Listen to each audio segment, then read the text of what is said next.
আসসালামু আলাইকুম। ফরেক্স ব্যবসায় লস করতে করতে 95% ট্রেডার লুজার হয়ে শেষে ফরেক্স ব্যবসাকে কলঙ্ক দিতে ছাড় দেই না। ফরেক্স ব্যবসাকে আমরা জুয়া খেলা মনে করি।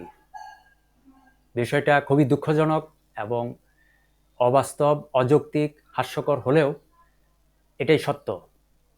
আপনি যখনই ফরেক্স লুজারদের সাথে কথা বলবেন, তারা বলবে যে ফরেক্স ব্যবসাটা এটা একটা জুয়া খেলা। আসলে তারা কিন্তু ফরেক্স ব্যবসায় গেইনার হতে পারে নাই অসংখ্য কারণে। ফরেক্স ব্যবসায় কি কি কারণে লস করেন বা লস করছেন বা লস করবেন, 95% ট্রেডার কেন ফরেক্স মার্কেট থেকে ঝরে যাচ্ছে, কেন আপনি ফরেক্স মার্কেটে এসে স্ট্রাগলিং করছেন, নিয়মিত প্রফিট পাচ্ছেন না, উল্টা লস করতে করতে পকেট শূন্য, এই সবগুলো কারণ আমার গত প্রত্যেকটি ভিডিওতে আলাদা আলাদাভাবে আমি আলোচনা করেছি। প্রত্যেকটি বিষয় নোট করে রাখুন এবং ফরেক্স লুজারদের সাথে আলোচনা করুন। যারা ফরেক্স মার্কেটে স্ট্রাগলিং করছে তাদের সাথে আলোচনা করে দেখুন। যদি তারা সত্য কথা বলে তাহলে তারা বারবার বলবে যে আমরা ফরেক্স মার্কেটে ট্রেড করে এই ৮-১০ বছরেও ১২ বছরেও রেগুলার প্রফিট করতে পারি নাই, উল্টা ১০ লাখ টাকা লস করছি, ৫ লাখ টাকা লস করছি। এই ধরনের লসের কথা যদি তারা স্বীকার করে তাহলে সেখান থেকে আপনারা অভিজ্ঞতা ধারণা নিতে পারেন যে ফরেক্স ব্যবসা থেকে তারা প্রচুর টাকা লস করেছে, প্রচুর সময় নষ্ট করেছে, শারীরিক মানসিক অবস্থা নষ্ট করেছে, শ্রম নষ্ট করেছে, মেধা নষ্ট করেছে। কেন কেন তারা ফরেক্স ব্যবসায় লুজার হয়েছে? এই লুজার হওয়ার অসংখ্য কারণ আছে, কিন্তু সেই সব কারণের মধ্যে তারা সবাই ছিল, তারা ফর্মো ট্রেড করছে রাতারাতি কোটিপতি হওয়ার জন্য, দ্রুত ধনী হওয়ার জন্য, প্রচুর লোভে পড়ে এবং ধৈর্যহারা হয়ে অস্থির হয়ে fear of missing out FOMO trade করছে, ওভার ট্রেড করছে খুব দ্রুত প্রফিট করার জন্য। কিছু লস হয়েছে, সেখানে লসগুলোকে রিকভার করার জন্য রিভেঞ্জ ট্রেড করছে। তারপর তারা নিজেরা গ্যামলিং ট্রেড করছে। যেমন ধরুন আপনি $100 ডিপোজিট করলেন, $100 দিয়ে কত দ্রুত $1000 আপনি প্রফিট করতে পারেন সেটার একটা রাত দিন একটা প্রতিযোগিতা আপনি শুরু করেছেন। কিন্তু ফরেক্স মার্কেট এরকম না। ফরেক্স মার্কেটটা একটা নির্দিষ্ট কনসেপ্ট অনুসারে চলে। কখনো সে আপনাকে ট্রেড করার জন্য সুযোগ দিবে, এন্ট্রি করার জন্য সুযোগ দিবে, আবার কখনো সে সেই রানিং ট্রেডগুলো ক্লোজ করার জন্য সুযোগ দিবে। আপনি আপনার ইচ্ছামতো এখানে এন্ট্রি করবেন, ইচ্ছামতো এখান থেকে প্রফিট নিয়ে বের হয়ে যাবেন, এরকমটা এখানে আশা করাটা বোকামি এবং মূর্খতা। যদি আপনার অভিজ্ঞতা এবং দক্ষতা না থাকে, আপনি এখানে নতুন আসছেন সম্পূর্ণ কেরিয়ার গড়ার জন্য, বিষয়গুলো মনে রাখবেন যে আপনি আপনার ইচ্ছামতো এখানে ট্রেড করে, এন্ট্রি করে, ইচ্ছামতো প্রফিট করে এখান থেকে বের হয়ে যেতে পারবেন না। কারণ মার্কেটের সিস্টেম অনুসারে আপনাকে চলতে হবে। মার্কেটের সিস্টেমে তাল মতো যদি আপনি চলতে পারেন তাহলে মার্কেটের স্ট্রাকচারগুলো আগে আপনাকে বুঝতে হবে। Trending structure, ranging structure, reversal structure, মার্কেটের প্যাটার্নগুলো আপনাকে বুঝতে হবে, ক্যান্ডেলস্টিক ফরমেশনগুলো বুঝতে হবে, প্রত্যেকটি সাপোর্ট রেজিস্ট্যান্স জোনগুলো বুঝতে হবে, বেয়ারিশ ট্রেন্ড না বুলিশ ট্রেন্ড সেগুলো বুঝতে হবে, ফেজগুলো বুঝতে হবে, কোথায় আপনাকে এন্ট্রি করতে হবে, কোথায় আপনাকে ক্লোজ করতে হবে, কোথায় আপনি ট্রেড থেকে চুপচাপ বসে থাকবেন, সব কিছু আপনাকে এ টু জেড ধীরে ধীরে ধীরে ধীরে আয়ত্ত করতে হবে। এইভাবে যখন মার্কেটের টোটাল কনসেপ্টটা আয়ত্ত করতে পারবেন তখন মার্কেটের তালে তালে আপনি আসতে পারবেন। মার্কেটের তালে তালে যখন আসতে পারবেন তখন আপনি প্রতিনিয়ত কম বেশি যাই হোক প্রফিটে থাকবেন, আপনার গেইন বাড়বে, ড্রডাউনটা কমে আসবে, লসটা ধীরে ধীরে কমে আসবে, পিছনের যত লস ছিল সেগুলো আস্তে আস্তে রিকভার হয়ে আসবে এবং ধীরে ধীরে সামনের দিকে আপনি প্রফিটের দিকে এগোতে পারবেন। লাইফ টাইম এখান থেকে ইনকাম করা সম্ভব এবং আনলিমিটেড ইনকাম করা সম্ভব। সেজন্য মার্কেটের তালে তালে আপনাকে আসতে হবে। মার্কেট চলে স্মার্ট মানি কনসেপ্ট অনুসারে। স্মার্ট মানি কনসেপ্ট শিখতে হলে আপনাকে দক্ষ, অভিজ্ঞ, বাস্তবসম্মত, আন্তরিক একজন ভালো মেন্টরের হাত ধরতে হবে। তারপরে আপনি স্মার্ট মানি কনসেপ্ট অনুসারে ফরেক্স মার্কেট বুঝতে পারবেন, ধরতে পারবেন। যখন ফরেক্স মার্কেট আপনি ধরতে পারবেন, বুঝতে পারবেন, তাল মিলিয়ে চলতে পারবেন, তখন আপনি বুঝবেন ফরেক্স ব্যবসা জুয়া খেলা না। এখন আপনি যদি জুয়া খেলতে আসেন আপনাকে কেউ না করবে না, তাই বলে ফরেক্স ব্যবসাটা জুয়া খেলা না। ফরেক্স ব্যবসাটা হচ্ছে আন্তর্জাতিক রেগুলেটেড বিজনেস, ব্যবসা, ইন্টারন্যাশনাল রেগুলেশন সার্টিফাইড যে ব্রোকারগুলো আছে হাজার হাজার ব্রোকার আছে, সেই সব ব্রোকারের মাধ্যমে আন্তর্জাতিক মার্কেটে এই সুবিশাল প্ল্যাটফর্মে সারা বিশ্বের যে কেউ এখানে ট্রেড করছেন, ব্যবসা করছেন, বিনিয়োগ করছেন এবং প্রফিট বের করে নিয়ে যাচ্ছেন। এই মার্কেটে প্রতিদিন $6 ট্রিলিয়ন লেনদেন হচ্ছে। $6 ট্রিলিয়ন যেখানে লেনদেন হয়, সেখানে জুয়া খেলা প্রশ্নই আসে না। এটা international world wide share market, এটা একটা ওপেন মার্কেট। এখানে যে কেউ যে কোনো সময় সপ্তাহের 5 দিন 5 রাত্র ইচ্ছামতো অ্যাকাউন্টের ব্যালেন্স অনুসারে, অভিজ্ঞতা দক্ষতা অনুসারে ট্রেড করছেন, প্রফিট করছেন।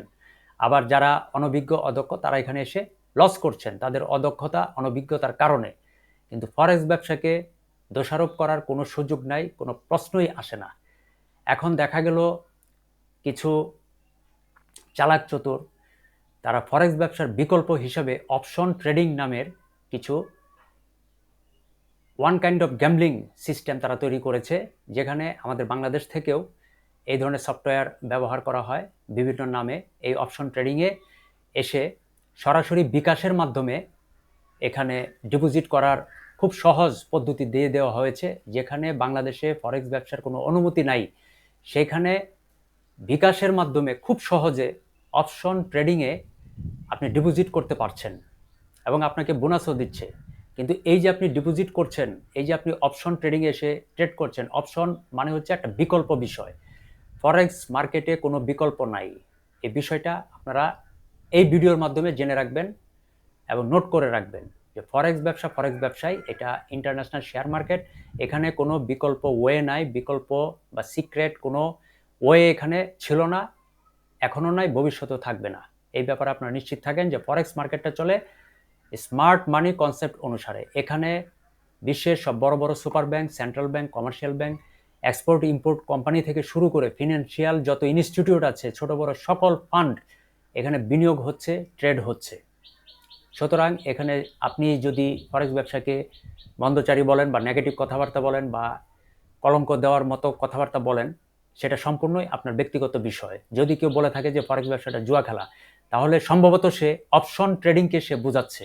এখন অপশন ট্রেডিংয়ে গিয়ে আপনারা ঘাটলে দেখবেন যে অপশন ট্রেডিংয়ে মাত্র কয়েক সেকেন্ডের মধ্যে দাম বাড়বে না কমবে, শুধুমাত্র সেই দিকে ইন্ডিকেট করাটাই হচ্ছে আপনার সেখানে ব্যবসা। কিন্তু ওইটা তো ব্যবসা না।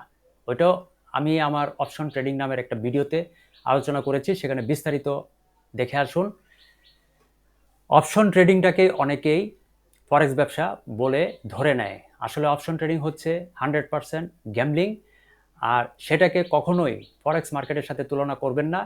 আপনারা ফরেক্স ব্যবসা সম্পর্কে সঠিকভাবে জানার চেষ্টা করুন, বোঝার চেষ্টা করুন, তারপর ফরেক্স নিয়ে কথাবার্তা বলবেন। না জেনে না বুঝে অহেতুক একটা ইন্টারন্যাশনাল ওয়ার্ল্ড ওয়াইড রেগুলেটেড বিজনেসকে এই ধরনের বাজে কথা বলাটা ঠিক না। তবে বাজে লোকেরাই ভালো বিষয়গুলো নিয়েও বাজে কথাই বলবে, কারণ তারা লুজার। যারা লস করছে, কি কি কারণে তারা লস করছে, ওই কারণগুলো তারা ঘেটে দেখুক। আমি আমার ভিডিওতে সবগুলো কারণ আমি বলে দিয়েছি। ওই সব কারণে তারা এখানে লস করতে করতে লুজার হয়ে বের হয়ে যাচ্ছে, অথচ দোষ দিচ্ছে কি মার্কেটটাই জুয়া খেলা। ব্রোকার নাকি আপনাদের টাকা মেরে দিচ্ছে, ব্রোকার নাকি আপনাদের টাকা বা বিভিন্ন ব্যালেন্স বিভিন্নভাবে কারসাজি করে তারা টাকা খেয়ে ফেলে, টাকা রেখে দেয়। আসলে আপনি মার্কেটে ট্রেড করতে পারেন না, মার্কেটের কনসেপ্ট আপনি জানেন না, আপনি উল্টাপাল্টা ভুলভাল আপনি ট্রেড করেন, মার্কেটের কোনো কিছুই আপনি জানেন না।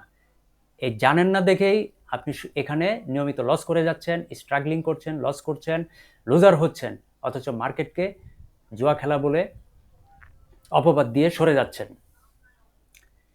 এখানে একটা বিষয় দেখুন, ফরেক্স ব্যবসা যদি জুয়া খেলা হতো তাহলে সারা বিশ্বের ট্যালেন্ট এখানে কেন আসবে? তারা কি জানে না যে কোনটা জুয়া খেলা আর কোনটা রিয়েল বিজনেস? আপনি আমি জানি না, কিন্তু তারা তো জানে। আমরা যে জিনিসটা জানি না, পারি না, সেটাকে আমরা অপবাদ দেই, নোংরা কথাবার্তা বলি। ওই যে বলে যে নাচতে না জানলে উঠানটাই বাঁকা। এই ধরনের মন মানসিকতা আমাদের ভিতরে কাজ করে, যে কারণে আমরা অনেক পিছিয়ে আছি এবং আজে বাজে কথা বলি যে ফরেক্স ব্যবসা জুয়া খেলা। এখন আমরা সবাই কিন্তু লুড্ডু খেলেছি, লুড্ডু খেলি, এখন লুডুতে যদি আপনি টাকা দিয়ে জুয়া খেলেন, তাহলে লুডু খেলা তো জুয়া খেলা না। আপনি এখানে জুয়া খেলতে আসছেন, দোষটা তো আপনার। আমরা সবাই ক্যারাম বোর্ড খেলেছি, ক্যারাম বোর্ড খেলি। ক্যারাম বোর্ডেও কিন্তু অনেকেই বাজি খেলে, জুয়া খেলে, সেখানে টাকা দিয়ে খেলে। তাসের মধ্যে টাকা দিয়ে খেলে, জুয়া খেলে। আপনি দাবা খেলবেন, দাবাটা একটা ভালো খেলা, সেখানেও দেখবেন যে জুয়া খেলছে টাকা দিয়ে। তাহলে সেগুলো কি জুয়া খেলা বলবেন? ক্রিকেট বলেন, ক্রিকেটে অনেকে জুয়া খেলছে, ফুটবলে অনেকে জুয়া খেলছে, কেন? সেগুলো তো জুয়া খেলা না। এখন আপনি যদি এখানে এসে জুয়া খেলতে চান, গ্যাম্বলিং ট্রেড করেন, গ্যাম্বলিং ট্রেড নিয়ে আমার একটি ভিডিও আছে, সেখানে আপনারা বিস্তারিত আলোচনা করতে পারেন যে আপনি এখানে এসে রাতারাতি কোটিপতি হতে চাচ্ছেন, সেই জন্য আপনার ব্যালেন্সের দিকে আপনি তাকাচ্ছেন না, মানি ম্যানেজমেন্টের দিকে তাকাচ্ছেন না, লট সাইজের দিকে তাকাচ্ছেন না, রিস্ক রিওয়ার্ড রেশিও আপনি কিছুই জানেন না, আপনি মার্কেটে এসে ট্রেন্ড বুঝছেন না, কোথায় আপনি সেল এন্ট্রি করবেন, কোথায় আপনি বাই এন্ট্রি করবেন, উল্টাপাল্টা আপনি চোখ বুঝে আপনি এন্ট্রি করছেন, আর প্রচুর পরিমাণ আপনার লস হচ্ছে। আবার আপনি এখানে এসে ইনভেস্ট করছেন, ডিপোজিট করছেন, আবার আপনি এখানে পাগলা ঘোড়ার মতো এন্ট্রি করছেন, ট্রেড করছেন। এটাই হচ্ছে গ্যাম্বলিং ট্রেড। এখন গ্যাম্বলিং ট্রেড বলেন বা ওভার ট্রেড বলেন বা ফর্মো ট্রেড বলেন বা রিভেন্স ট্রেড বলেন, এই সবগুলোই কিন্তু লসের অন্যতম কারণ। তাই বলে আপনি এখান থেকে লস করতে করতে বের হয়ে যাচ্ছেন আর বলছেন যে ফরেক্স ব্যবসাটাই জুয়া খেলা। সাবধান, এইসব বাজে কথা বলবেনও না, শুনবেনও না, এবং এইসব বাজে কথা থেকে 100 হাত দূরে থাকুন। ফরেক্স ব্যবসা ইন্টারন্যাশনাল, রেগুলেটেড এবং 100% বৈধ, ওয়ার্ল্ড ওয়াইড স্বীকৃত। সারা ওয়ার্ল্ডের সবাই এখানে ট্রেড করছে। যে ব্যবসা আন্তর্জাতিক শেয়ার মার্কেট, যেখানে ব্যাংক থেকে শুরু করে ছোট বড় সকল স্মার্ট মানি এবং স্ট্রিট মানি একযোগে ট্রেড করছে রেগুলেটেড ব্রোকারের মাধ্যমে, সেখানে আপনি কিভাবে ফরেক্স ব্যবসা সম্পর্কে নেগেটিভ আজে বাজে কথা বলেন? এগুলো বলবেন না, এগুলো শুনবেন না, এগুলো দেখবেনও না। এগুলো থেকে দূরে থাকুন এবং নিজে যাচাই বাছাই করুন যে আসল বাস্তবতা দেখুন, এবং বাস্তবতা, সত্যতা এগুলো নিজে যাচাই করবেন। ফরেক্স ব্যবসা খুবই smart, international, world wide smart এবং highly profitable business, life time income source, unlimited income source এবং ইন্টারন্যাশনাল রেগুলেটেড বিজনেস। এই বিষয়গুলো নোট করে রাখবেন। ধন্যবাদ সবাইকে, এবং পরবর্তী ভিডিওর জন্য নোটিফিকেশন অন করে রাখতে পারেন।